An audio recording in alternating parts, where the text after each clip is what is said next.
क्या आपने कभी दूसरों को खुशी देने के लिए अपनी खुशी का बंटवारा किया है? चलिए इस ईद मिलकर खुशी बांटने के तरीके को ढूंढते हैं। आइए अब सुनते हैं कहानी ईदी, दिल को रुला देने वाली आरती और रजिया की कहानी।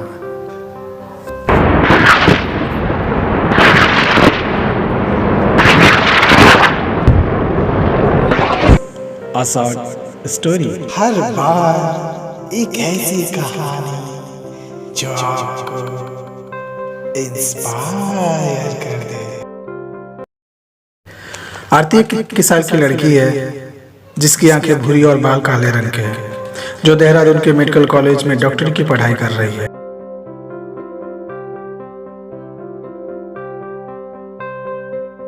एक दिन शाम को करीब 7 बजे होंगे, उसका फोन बजता है। फोन माँ का था। घर पर कजिन की शादी है, जाना होगा।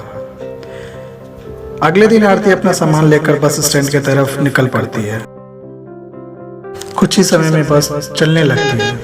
तभी अचानक से रुको रुको की आवाज सुनाई देती है। बस कंडक्टर ड्राइवर को बस रुकने को कहता है। बस रुकती है। तभी एक लड़की जो साधारण से दिख रही है, देखने में वो किसी गरीब घर से ताल्लुकात रखने वाली लगती है, या फिर कह ले तो उसकी हालत थोड़ी सी ठीक नहीं लग रही है। बस में बैठे सभी लोग उस बस में चढ़ रहे लड़की को ऐसे देख रहे हैं मानो कि वो कोई इंसान नहीं, कोई एलियन आ गई हो। बस फिर से रवाना होने लगता है।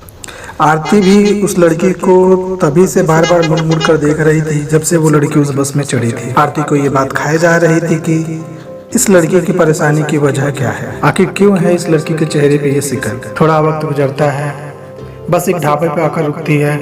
कंडक्टर बोलता है, चलो जल्दी करो, गाड़ी सिर्फ 25 मिनट के लिए रुकेगी, इसके बाद अब सीधे लखनऊ में ही रुकेगी। लखनऊ? ये बस लखनऊ जा रही थी और आरती के परिवार वाले भी नवाबों के शहर यानी लखनऊ में ही रहते हैं। आरती को मौका मिला उस परेशान से दिख रही लड़की से बात करने का। आरती उसके पास जाती है। हेलो, मेरा नाम आरती है, क्या तुम बाहर नहीं जा रही हो? देखो बस में बैठे सभी लोग उतर गए हैं। वो लड़की आरती की तरफ देखकर ना कहने के लिए सिर को हिला देती है।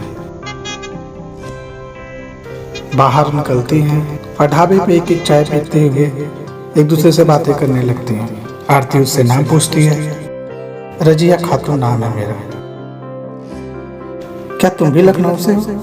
जी मैडम। मेरा नाम आरती है, मुझे आरती कहो, मैडम नहीं। आरती कुछ और पूछती या कहती, इतने में कंडक्टर ने बोला, चलो सब आ जाओ बस में, बस निकलने वाली है, टाइम खत्म। आरती रजिया को अपने पास वाली सीट पर बैठने को कहती है, लेकिन रजिया कहती है मैं वहीं ठीक हूँ। आरती कहती है वहाँ पीछे अकेली बैठती तुम अच्छी नहीं लगती, आ जाओ साथ में बैठते हैं, समय अच्छा कटेगा। इस तरह आरती और रजिया में दोस्ती वाली बात ने जन्म लेनी शुरू कर दी। आरती हर वो बात कहती जिसे सुनकर रजिया को हंसी आती। कुछ ही समय में आरती रजिया की परेशानी को भांपने लगी थी और कोशिश कर रही थी कि उसके चेहरे पे उस सिकन की असली कारण को जान पाए। इधर रजिया के मन में भी आरती के लिए अपनापन जगने लगा था। लो अब क्या हुआ, बस क्यों रोक दी? आरती ने पूछा। सब हंसने लगते हैं। आरती ये समझ पाती है कि बस क्यों रुकी और सब आखिर हंस क्यों रहे हैं। इतने में बस कंडक्टर ने बोला, मैडम आपने टिकट लखनऊ तक का ही लिया था। ओह, तो लखनऊ आ गया था। आरती और रजिया अपना अपना सामान समेट कर बस से उतर जाते हैं। आरती कहती है, देखा तुमसे बात करते करते पता ही नहीं चला हम कब पहुंच गए। जी आरती जी, सही कह रही हैं आप, मुझे भी बिल्कुल भी पता नहीं चला। अब आरती और रजिया दोनों के चेहरे पर एक खुशी चमक रही थी। शायद दोनों की खुशी का असर था उनकी दोस्ती, या फिर दोनों के खुश होने के वजह अलग भी हो सकती थी। आरती खुश इसलिए थी क्योंकि उसने परेशान से दिख रही एक लड़की को हंसाया, कुछ समय के लिए ही सही उसके दुख को भुला दिया था। और रजिया खुश इसलिए थी क्योंकि उसको लग रहा था कि इस दुनिया में कुछ अच्छे लोग भी हैं जो बिना किसी फायदे को दूसरे की खुश रखने की कोशिश करते हैं, उनको खुश रखने की सोच रखते हैं। आखिर गरीब घर से ताल्लुकात रखने वाली ये मासूम सी लड़की देहरादून में क्या करती है? और बस में चढ़ते वक्त उसके चेहरे पे जो सिकन थी आखिर उसकी असली वजह क्या है? ये सब आरती के मन में चल ही रहा होता है कि रजिया बोलती है, अच्छा आरती जी, अब मैं चलती हूँ, घर वाले परेशान हो रहे होंगे। कल शाम को साहब से के यहाँ से फ़ोन कर आया था घर पर कि मैं आज दोपहर तक घर आ जाऊंगी। आरती, क्या? तो तुम देहरादून में काम करती हो? अब धीरे धीरे आरती ये समझ पा रही थी कि रजिया की कंडीशन क्या थी। आरती कुछ और पूछती या फिर रजिया कुछ जवाब देती। इतने में ही आरती के पापा वहाँ आ जाते हैं, जो आरती को रिसीव करने के लिए बस स्टैंड पे गए होते हैं। आरती के पापा रजिया की तरफ एक बार देखते हैं, फिर आरती को लेकर के अपने घर आ जाते हैं। आरती के घर आने पे घर वाले बहुत ही खुश हैं और फिर औरों की तरह आरती भी शादी की तैयारी में लग जाती है। लेकिन आरती के दिमाग में रजिया की तस्वीर के साथ कुछ सवाल अब भी आरती के दिमाग में वैसे ही घूम रहे थे। आरती को ये बुरा लग रहा था कि जब उसको पता चला कि रजिया गरीब घर की है तो उसे उसकी हेल्प करनी चाहिए थी, उससे उसके घर का पता पूछना चाहिए था। पता नहीं क्या चल रहा होगा अभी उसके घर में। वाह, कितना अच्छा मौसम है आज का।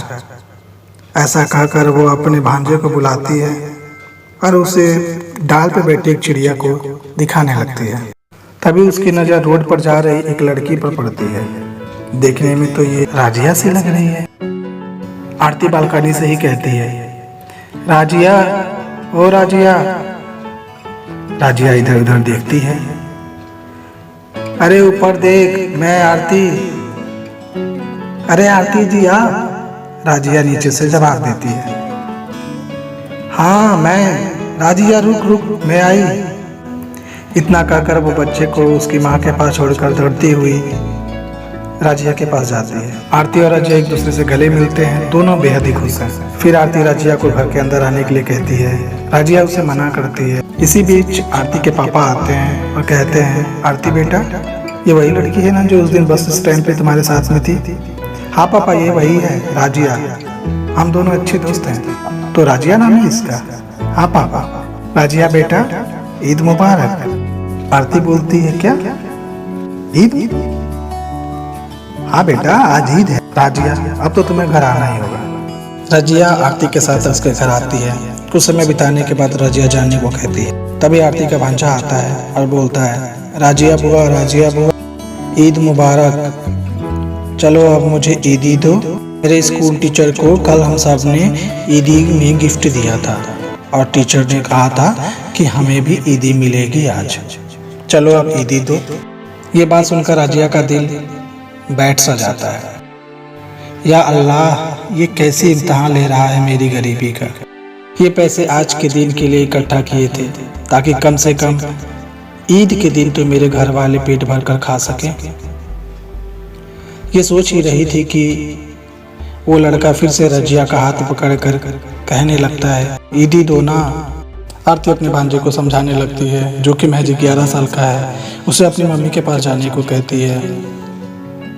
वो राजिया का हाथ नहीं छोड़ता है। जब आरती उस बच्चे का हाथ राजिया से छुड़ाती है तो बच्चा रोने लगता है। फिर राजिया पैसे निकालती है और उस बच्चे को दे देती है और साथ में उस बच्चे का हाथ चूमती है और बोलती है, ईद मुबारक बेटा। राजिया कहती है, अच्छा मैं चलती हूँ। ये कहकर राजिया आरती के घर से तो निकल आती है, लेकिन उन परेशानियों के घर से कैसे बाहर निकलेगी जिस घर में वो धीरे धीरे जा रही थी।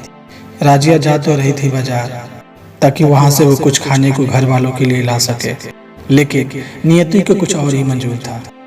लाला जी चिल्लाने लगे, पहले का ही इतना उधार दिया है, वो तो दे दो मोहतरमा। तुम्हारी माँ कहती थी कि ईद में बेटी आ रही है तो सब चुका देगी, और तुम हो कि फिर से उधार मांग रही हो। राजिया रोते हुए वहां से चली जाती है और सोच रही होती है कि घर पर क्या बताऊंगी। नहीं नहीं, मुझे घर नहीं जाना चाहिए। ये सोचकर वो उस बाजार में काम की तलाश करने लगती है ताकि कुछ पैसे मिल सके और वो घर खाने की कुछ चीजें ला सके।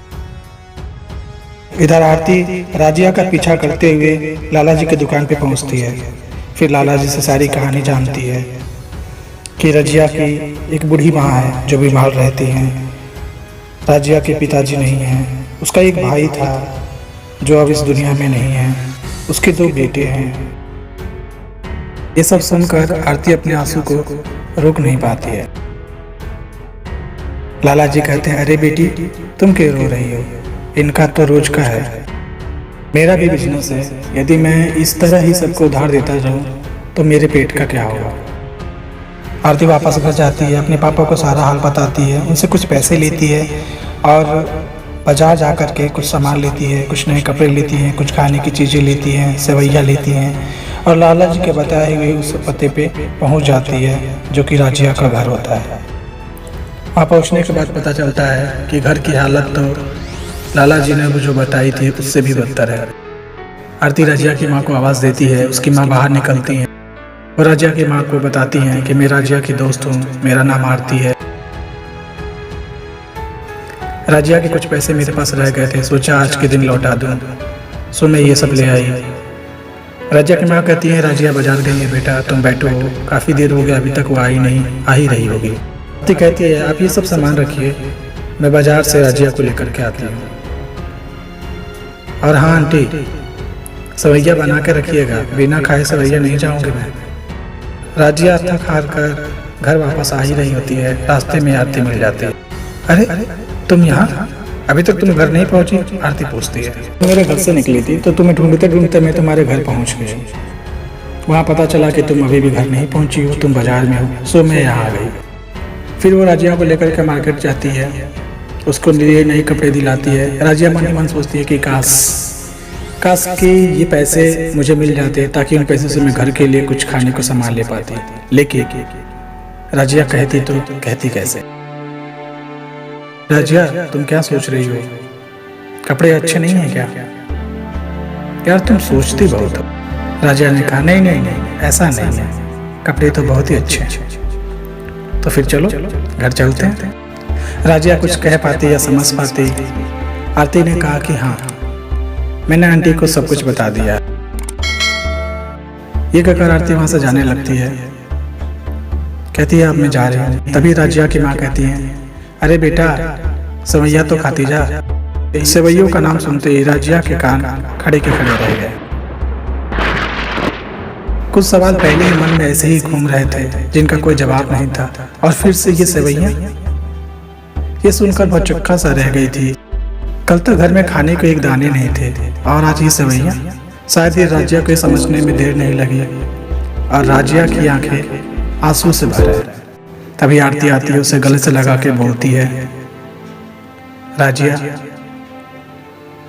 क्या तुम्हें ही हक है सिर्फ ईदी देने का? इतना सुनने के बाद वो दोनों एक दूसरे से लिपट कर, एक दूसरे से गले मिलकर रोने लगती हैं। ये माजरा देख करके कोई भी रो दे। फिर आरती उससे कहती है, ईद मुबारक, ये छोटी सी ईदी मेरे तरफ से। फिर क्या घर के सभी लोग नए कपड़े पहनते हैं, अच्छा खाना बनता है, सेवैयाँ बनती हैं, आरती के घर वाले भी आते हैं, सब बैठकर मौज करते हैं, ईद मनाते हैं, अच्छे से ईद सेलिब्रेट करते हैं। राजिया ने ऊपर वाले की रहमत का शुक्रिया अदा किया। हम सभी को भी आरती की तरह यदि हम सक्षम हैं तो उन सभी लोगों को खुशी देने में पीछे नहीं हटना चाहिए जिसे इनकी बेहद ज़रूरत है।